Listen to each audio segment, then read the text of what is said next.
குன்றத்தூரைச் சேர்ந்தவர் சரவணன். இவரது மகன் வெங்கடேசன் குன்றத்தூரில் உள்ள அரசு பள்ளியில் 11ஆம் வகுப்பு படித்து வந்தார்.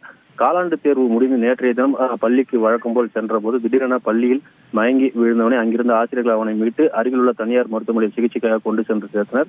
மீண்டும் மேல் சிகிச்சைக்காக சென்னை ராஜீவ்காந்தி அரசு மருத்துவமனையில் மாணவனை சிகிச்சைக்காக கொண்டு சென்று சேர்க்கப்பட்ட நிலையில் தொடர் சிகிச்சையில் பெற்று வந்த மாணவன் வெங்கடேசன் சிகிச்சை பலனின்றி பரிதாபமாக இறந்து போனார். இந்த சம்பவம் குறித்து குன்றத்தூர் போலீசார் வழக்கு பதிவு செய்து மாணவனின் உடலை மீட்டு பிரேத பரிசோதனைக்காக அனுப்பி வைத்து விசாரணையானது மேற்கொண்டனர். முதற்கட்ட விசாரணையில்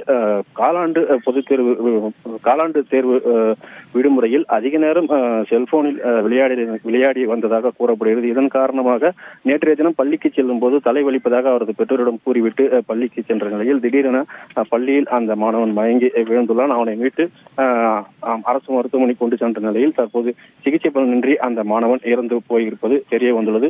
மேலும் அந்த மாணவனின் இறப்பிற்கு வேறு ஏதேனும் காரணம் உள்ளதா என்ற கோணத்திலும் போலீசார் விசாரித்து வரும் நிலையில் முழுமையான பிரேத பரிசோதனை அறிக்கை வந்த பிறகு அந்த மாணவனின் இறப்பிற்கான முழுமையான காரணம் தெரிய வரும் என போலீஸ் தரப்பில் தெரிவிக்கப்பட்டது. தற்போது முதற்கட்ட விசாரணையில் செல்போனில் அதிக நேரம் விளையாடியதன் காரணமாக இறந்திருக்கலாம் என்ற கோணத்திலும் போலீசார் தொடர்ந்து விசாரித்து வருகின்றனர்.